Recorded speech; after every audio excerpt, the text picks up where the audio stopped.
Hey friends, happy Friday. Thanks for joining this 13 Plus FastCast. I'm Anna Orsini. We are doing this a little bit early today because we don't have a 9 o'clock newscast, and so we know that you guys have kind of been waiting to see, especially people who are traveling, what the weather is going to be like today, whether you're heading out or maybe coming back home.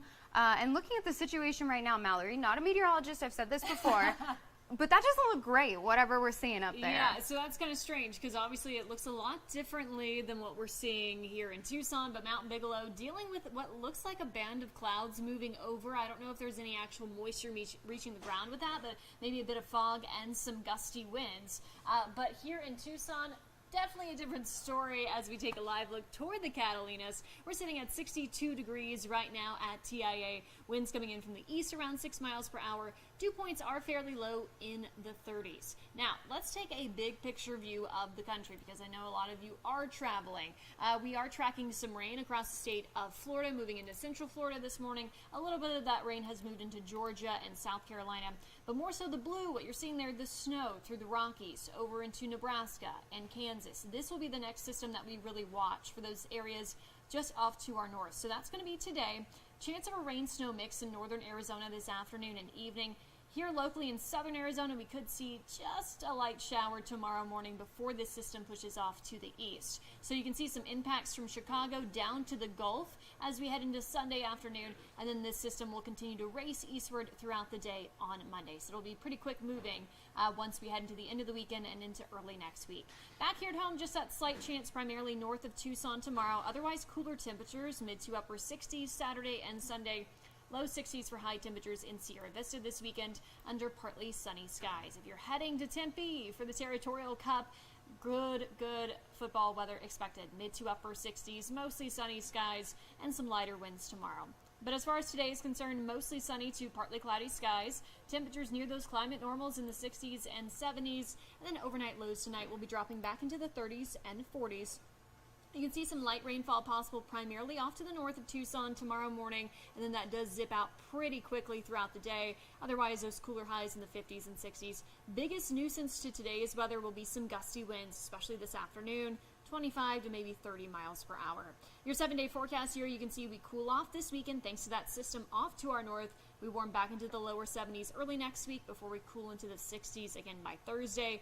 Lows in Tucson stay in the 40s, and overall, no complaints in our 7-day forecast as we wrap up the month of November here in southern Arizona. No, aside from that wind, no complaints at all. I was saying to my dad, actually, because we have lived like in Colorado, and so it would be freezing there this time of the year, and I'm like, it's so crazy to think it's the end of November. Right.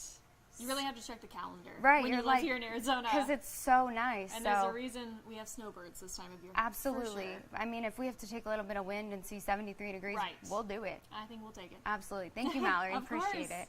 Well, following some breaking news this morning, learning more about the hostage releases happening right now in Israel. We know that for the first time in 7 weeks, that fighting has stopped in Palestine as part of a hostage release agreement.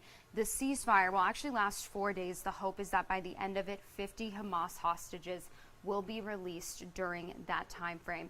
Israel has said that it will also release Palestinian prisoners in exchange. The first 13 hostages were released this morning. Now, that did not include any Americans. Right now, U.S. officials have not confirmed whether or not Americans will be released during this next 4-day period, but they said that they remain hopeful that Americans will be included in those 50 hostages. In exchange for those hostages, 39 Palestinian prisoners will be released. That does include 24 women and 15 children.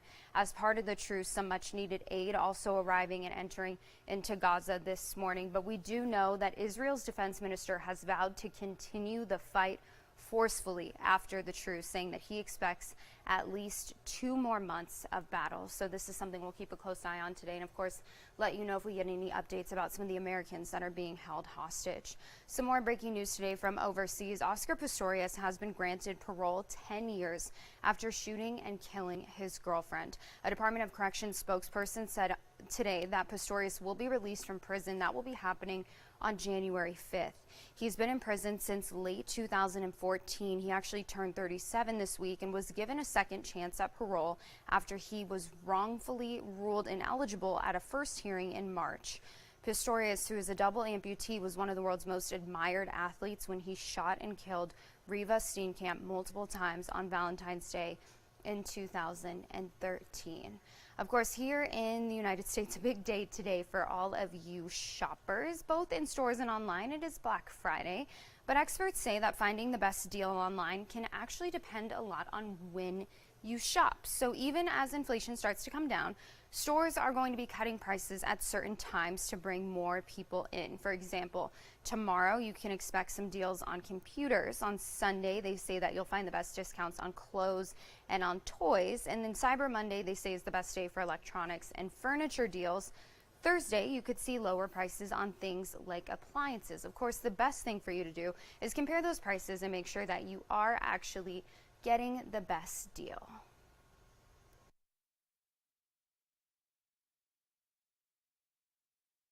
I recommend checking price history. You can use tools like Google Shopping. This will allow you to see how much an item was sold for before the sale. That could determine if that is a good deal you're looking at or if you should wait to buy. The National Retail Federation says the unofficial start of Christmas shopping season will be busier this year than it was last year.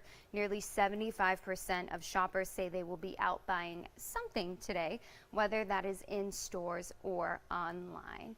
And right now here at home, the Salvation Army is cleaning up after one of its biggest meals of the year. The Salvation Army was able to serve more than 700 people this year, which even included some hungry pets. More than 100 volunteers played a part in making this all possible, and people we spoke to there said they're really grateful for the volunteers who help make not only this event possible, but all of their fundraising efforts possible year round.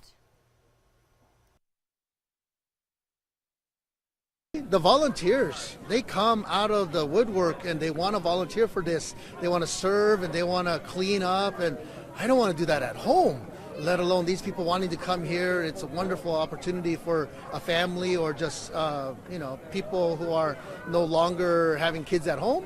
They're able to give up their time to serve for us.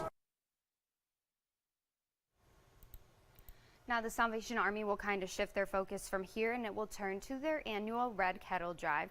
That is now up and running this morning. Money from this fundraiser helps make events like the Thanksgiving dinner possible. So if you see them out there ringing those bells, maybe drop a few quarters into that kettle. And you can also volunteer some of your time to be one of those bell ringers too if you have some spare time and you would like to give back this holiday season. Well, speaking of eating, obviously that's the biggest thing that a lot of people were doing yesterday, and it is a tradition, of course, to eat a turkey on Thanksgiving. But what about the turkeys that aren't getting gobbled up? What do they feast on for Thanksgiving? Brianna Clark actually went to a farm in Colorado to find out how those very lucky turkeys spent their Thanksgiving holiday. It's a good day to be a pig. The one day a year they are not in the spotlight. Turkeys, on the other hand. These are the turkeys that we would eat at Thanksgiving, yeah. It's the one day a year they take center stage at the table. But not these ladies. Meet Chico and Azelle. You know, turkeys, they don't really use silverware. On Thanksgiving Day, they get to feast like queens. Butternut squash, a little kale salad, blueberries, grapes, some Cheerios for a little bit of whole grain in there, and some corn. With a bit of greens on the side. Mr. Green is their sidekick. He's a chicken. He believes that he's just the same, they sleep together, they eat together. All three living their best lives at Broken Shovels Farm Sanctuary in Thornton, Colorado. This is a home for animals who've been rescued from abuse, neglect, hoarding, slaughter, and abandonment. That's Andrea Davis. And these are her babies. Chico's going for the greens, Azelle for the blueberries. Andrea spent all morning prepping this meal and setting the table. But they wanted to eat on the floor. Everybody wanted to eat in front of the TV, yeah. Darn it, I said we were going to have a nice Thanksgiving at the table, but...